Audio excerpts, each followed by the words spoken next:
드디어 전기자기학 치트키 마지막 시간이 되었습니다.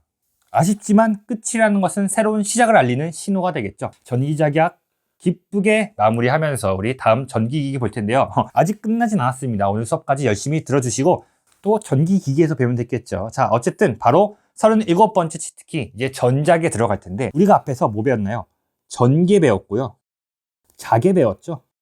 그럼 이제 전기와 자계를 합친 전자계인데 뭐야, 합치면 어려운 거 아니야? 굉장히 어렵죠. 하지만 시험은 굉장히 쉽습니다. 그래서 그 쉬운 포인트들만 문제를 아주 쉽게 풀 수 있도록 딱딱딱 집어서 전달해 드릴 테니까요. 자, 첫 번째 전파 속도부터 같이 한번 보겠습니다. 이 전계와 자계는 일부 분리된 것으로 보였으나 실제로는 하나의 파형을 이뤄요. 그 파형을 우리가 뭐라 부르냐? 전계와 자계의 파형이다라고 해서 전자파 또는 전파라고 해요. 이 전파는 어느 속도로 전달이 됐느냐? 자, V라고 쓰겠습니다. 바로 루트 엡실론 뮤분의 1의 속도로 전달이 된다. 그래서 이 엡실론과 뮤라는 것은 전파가 운동하는 매질을 나타내는 고유 상수들인 것이죠. 공기냐, 물이냐, 기름이냐, 액체냐 뭐 다양할 수 있겠죠. 이때 만약에 진공 중이라고 볼게요. 진공. 그때 식을 정리해 보면은 엡실론 제로, 뮤 제로 이렇게 한번 분리시켜 볼게요.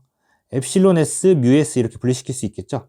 분의 1이 되고 이 값들은 상수이기 때문에 우리가 알 수 있죠. 계산해 보니까 3 곱하기 10의 8승 그리고 뒤에 엡실론 S, 뮤 S 그대로 써줍니다. 미터 퍼 세컨드. 자, 이런 식이 나옵니다. 자, 그런데 여기서 만약에 진공 중이다, 매질이 공기다, 그러면 어떻게 돼요? 이 친구들이 1이 되겠죠. 그럼 뭐만 남냐? 3 곱하기 10의 8승 미터 퍼 세컨드가 되는데 이것이 나타내는 게 바로 빛의 속도입니다. 빛의 속도. 아마 시험 문제 중에서 이런 객관식 문제가 주어질 거예요. 공기 중의 전파 속도는 무엇이랑 같냐? 뭐예요? 빛의 속도랑 같다. 이렇게 답을 골라주시면 되겠습니다. 그래서 이 수치를 꼭 기억해 주세요. 빛의 속도. 그리고 이제 한 가지만 더 추가하면 이제 파장이라는 개념이 있어요. 파장. 파장은 전자파의 길이를 의미합니다. 길이. 람다라고 쓸 것이고요. 공식은 주파수분의 속도다. 이 속도 값은 여기서 가져와서 대입하고 주파수는 문제에서 주어질 테니까 대입하거나 또는 이 식을 주파수에 대한 식으로 변환해서 주파수를 구하거나 이런 식으로 문제를 풀이해 주시면 되겠습니다. 두 번째, 고유 임피던스 볼 텐데요. 고유 임피던스는 이렇게 정리할 수 있어요. Z0라고 쓸 거고요. 자계분의 전개해 주시면 돼요. 근데 식을 정리해 봤더니 어떻게 되냐?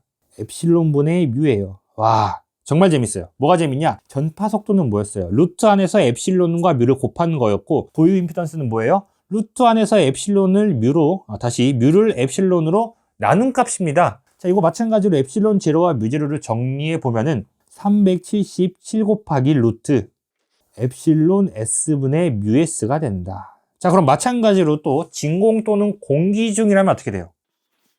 377이 되겠죠. 그러면 이제 우리가 재밌는 걸 할 수 있습니다. 공기 중에서의 고유 임피던스 H분의 2가 377이다. 그 말인 즉슨 전계는 뭐다? 자계의 377배가 된다. 이런 의미를 갖는 거죠. 그러면 어때요? 전계는 자계에 비해서 굉장히 크고 자계는 거의 뭐 필요 없을 정도로 작게 보이죠. 그래서 우리가 이 전자파는 실제로 전계에 의해서 모든 것들이 결정된다라고 보고 자계는 거의 성질을 결정하지 않습니다. 그래서 우리가 이걸 뭐라고 부르냐? 전파라고 부르는 거예요. 왜? 전계나 전자파나 다 전계가 결정하니까. 그래서 뭐 이 부분이 중요한 건 아니고 그냥 뭐 그렇다라고 말씀드렸습니다. 그리고 마지막으로는 포인팅 벡터인데요. 포인팅 벡터의 정의가 뭐냐? 전자계 내의 한 점을 통과하는 단위 면적당의 전력이에요. 이걸 식으로 한번 써볼게요. 포인팅 벡터는 보통 P라고 씁니다. 단위 면적당 전력인데 전력도 P인데 둘 다 P 쓰면 헷갈리죠. 그래서 이때 전력을 우리가 잠깐 W라고 쓸게요. 단위는 와트가 됩니다. 이것을 면적으로 나눕니다. 면적의 단위는 제곱미터죠. 이렇게 정의하는 식이 한 가지가 있는 것이고 또 두 번째는 뭐냐? 전계와 자계의 외적으로도 구할 수 있습니다. 그러면은 EH 사인 세타라고 쓸 수 있죠. 그런데 전계와 자계는 항상 서로 수직이에요.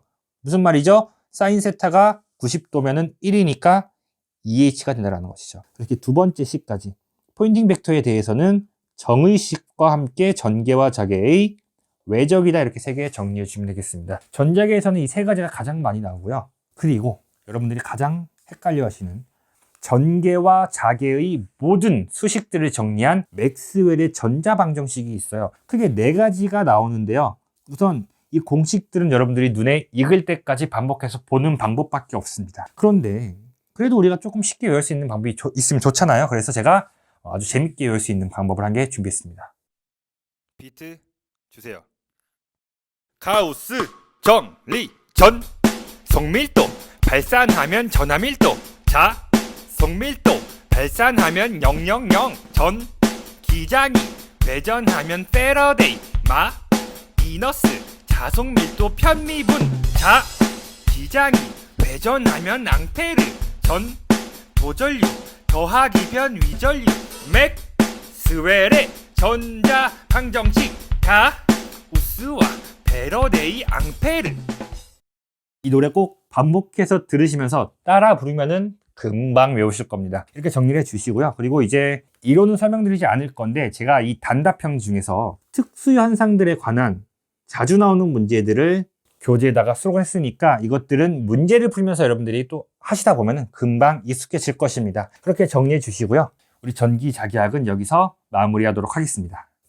전기자기학 완강하시느라 너무 수고 많으셨어요. 이 40개 치트키가 적어 보이지만 또 그렇다고 만만하진 않습니다. 여기까지 함께 오신 분들 너무너무 수고 많으셨어요. 오늘 전기자기학 전체적으로 문제 한번 풀어보고 정리하고 복습하면서 마무리해 주시고요. 저는 또 다음 수업 시간인 전기기기 치트키에서 뵙도록 하겠습니다. 함께 해주신 여러분들 모두 수고 많으셨습니다.